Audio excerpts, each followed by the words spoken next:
Hello dear friend. Botany का biology का unit 3 heading है सेल स्ट्रक्चर एंड फंक्शन। इसमें 3 चैप्टर आते हैं। Cell the unit of life, second is biomolecule and third is cell cycle. आपको इस video में पूरी एनसीईआरटी का डिकोड मिलेगी और पूरा पॉडकास्ट जो होते हैं एक एक लाइन एनसीईआरटी की होगी। एनसीईआरटी से बाहर इसमें आपको एक भी पॉइंट नहीं मिलेगी। सिर्फ आपको एनसीईआरटी के पॉइंट को पॉडकास्ट के रूप में आपको सुनाया जाएगा। नेक्स्ट स्लाइड में मूव ऑन कर रहे हैं।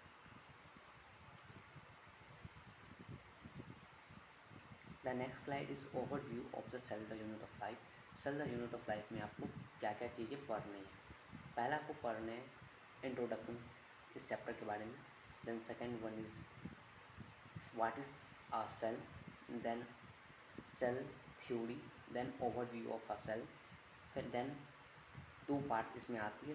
प्रोकैरियोटिक सेल में आपको 2 चीज़ें पढ़नी है। दो प्रोकैरियोटिक सेल के 2 पार्ट हैं, cell envelope and its modification, second is ribosome and inclusion bodies. Then आते हैं यूकैरियोटिक सेल में। यूकैरियोटिक सेल में आपको कुछ टॉपिक पढ़ने हैं, कुछ सब टॉपिक हैं। Cell membrane, cell wall, endomembrane system. Endomembrane system में आपको 4 चीज़ें पढ़नी होती है, the endoplasmic reticulum, Golgi apparatus, lysosome and vacuum. Then next topic is mitochondria, then plastid, then ribosome, then cytoskeleton, then cilia and flagella, then next is centrosome and centriole, then next is nucleus and macrobodies। Next part move कर रहे हैं। ये हो गया overview. आपको पूरे chapter में ये सारे पॉइंट को डिटेल में पढ़ने होंगे।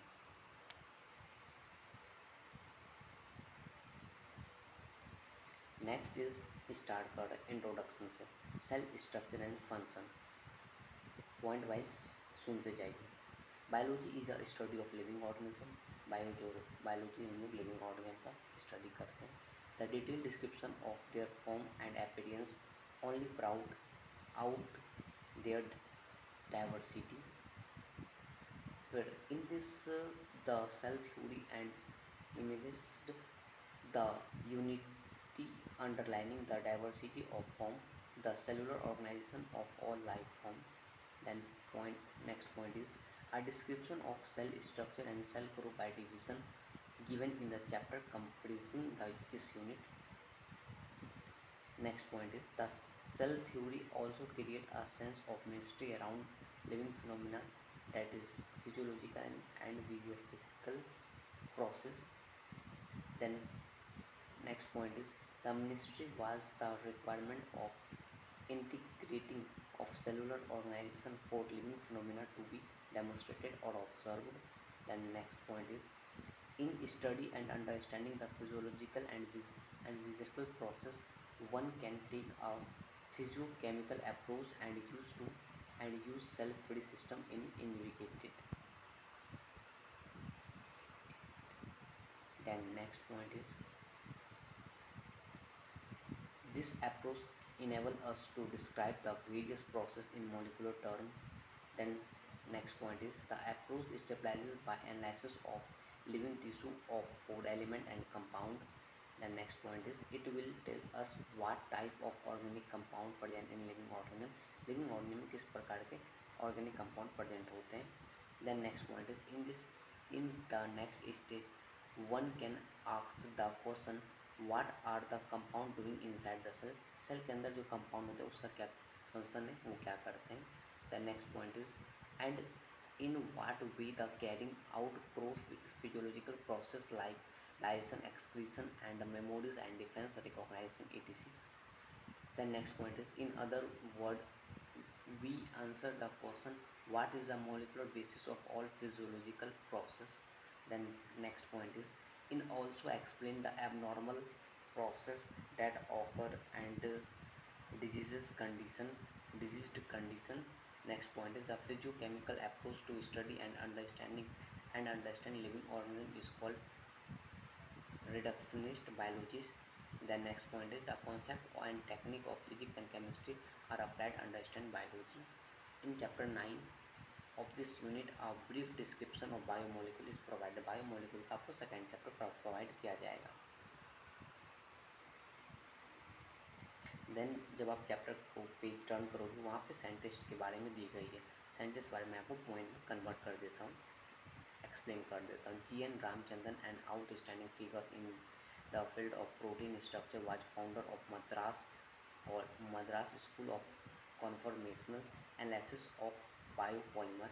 Then next point is his discovery of the triple helical structure of collagen published in Nature in 1954, and his analysis of the allowed conformation of protein through the uses of Ramchandran plot rank among the most outstanding contribution in structure biology. Then next point is he was born on 8 October 1922 in a small town not far from Cochin on the southern coast and southern western coast of India. The next point is his father was a professor of mathematics at a local college and thus had considerable influence in shaping Ramchandran interested in mathematics. The next point is after completing his school year, Ramchandran graduated in 1942 as the top-ranking student in BSc Honours Physics course of the University of Madras. The next point is he received a PhD from Cambridge University in 1949. The next point is while at Cambridge, Ramchandran met Linus Pauling and was deeply influenced by his publication on model of alpha helix and beta sheet structure that detected his attention to solving the structure of collision. Then last point is he passed away at the age of 78 on 7th April 2001. अब मैं आप लोग को main chapter जो start होने वाली है उसका मैं पार्ट ए स्टार्ट कर रहा हूँ। पार्ट ए में आपको व्हाट इज सेल पढ़ाया जाएगा, फिर सेल थ्योरी बताया जाएगा, फिर एन ओवरव्यू ऑफ सेल होगी। तो स्टार्ट करते चैप्टर को। When you look around you see both living and non living, you must have wondered and asked yourself what is make an organism living और what is an inanimate thing does not have which a living thing has. The answer to this in the presence of the basic unit of life, the cell in all living organism. All living organism are composed of cell. जितने भी living organism बने वो सारे cell के बने हुए हैं। Some are composed of single cell, कुछ जो वो सिंगल सेल से बने जिसको हम लोग यूनिसेलुलर कहते हैं, कुछ जो वो while other like us compound of many cell, जो बहुत सारे सेल से मिलके बनते हैं उसको हम लोग कहते हैं multicellular organism. Next slide is what is cell, जो कि फर्स्ट टॉपिक इस चैप्टर का है। Unicellular organism are capable for independent existence. Second point is performing for essential function of life. Then next point is anything less than a complete structure of a cell does not ensure independent living. The next point is hence cell is a fundamental structure and function unit of all living organism. The next point is Anton van Leeuwenhoek first saw and described a living cell. Robert Brown later discovered nucleus. The invention of the macroscope and improvement leading to the electron microscope relieved all the structure detail of the cell. Then second topic is cell theory. In 1938, Schleiden, a German botanist, examined a large number of plants and observed that all plants are composed of different kind of cell and which form tissue of the plant. Skeleton जो वो German botanist से उन्होंने plant पे work किया था। उन्होंने देखा कि जितने भी प्लांट है उसको कंपोज ऑफ अलग अलग सेल, अलग अलग टाइप के सेल से मिलके बने जिन्होंने इन्होंने कहा tissue of the plant. At the same time उसी समय स्वान नाम के साइंटिस्ट थे 1839 में ब्रिटिश ब्रिटिश जूलॉजिस्ट थे। Study different type of animal cell and reported that cell has had a thin outer layer which is today known as plasma membrane. क्योंकि इन्होंने animal cell के बारे में डिस्कवर किया था, उसमें जो थिन आउटर मेम्ब्रेन होते हैं आजकल हम मतलब ये जो कि हम लोग उसे आउटर थिन मेम्ब्रेन को आज जो हम लोग प्लाज्मा मेम्ब्रेन कहते हैं। He also concluded, based on his study on plant tissue, that presence of cell wall is a unique character of the plant cell. Cell wall जो वो यूनिक करेक्टर होते हैं प्लांट सेल, ये स्वान ने बोली थी. On the basis of Swan poses the hypothesis that the bodies of animal and plant are composed of cell and product of cell. जितने भी ऑर्गेनिज्म बने वो सारे सेल से बने और प्रोडक्ट ऑफ सेल से बने हैं. Schleiden and Schwann together formulated a cell theory. Cell theory जो वो दो साइंटिस्ट ने मिलकर दिया था, Schleiden and Schwann. This theory this theory of word did not explain how to how new cell are formed. Skeleton और स्वान का जो थ्योरी था सेल थ्योरी, उसमें ये चीज़ एक्सप्लेन नहीं किया गया कि न्यू सेल कैसे फॉर्म होते हैं. फिर एक न्यू साइंटिस्ट है रोडोल्फ वर्चो 1855 में first explain that the cell divided and new cell perform from pre existing cell, जिसको हम लोग कहते हैं ओमनी सेलुलर ई सेलुलर. He modify the hypothesis of Schleiden and Schwann to give the cell theory a final shape. Final shape जो वो रोडोल्फ वर्चो दिए थे सेल थ्योरी का. Cell theory as understand today's first point is all living organisms are composed of cell and product of cell. Then next point is cell. All cell are जितने भी cell मतलब new cell आते हैं वो pre existing cell से आते हैं. Then आज का ये लास्ट टॉपिक है an overview of cell. First point है you have earlier observe cell in an onion pill and human chick cell under the microscope. Second is, let us recollect their structure. The onion cell, which is a typical plant cell and distinct cell wall, is the outer boundary and just within the cell membrane. Then next point is, the cell of the human chick have a outer membrane as a delimiting structure of the cell. Then next point is, inside each cell is a dense membrane bound structure of nucleus. Then next point is, this nucleus contains the chromosome, which is term contain of genetic material DNA.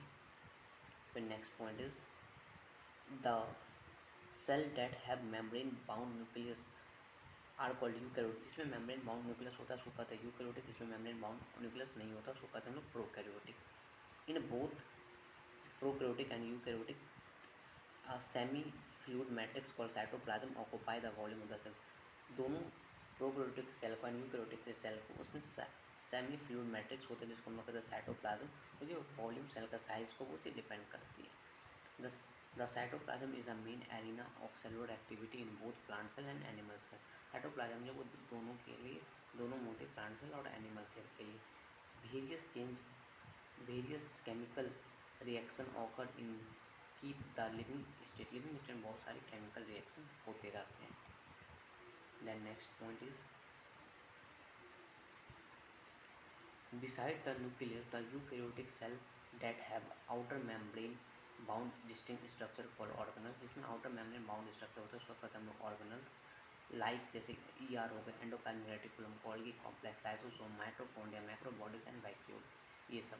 The prokaryotic cell lack such membrane bound organelle. Prokaryotic में ऐसे सब membrane bound structure नहीं होते, eukaryotic में होते हैं.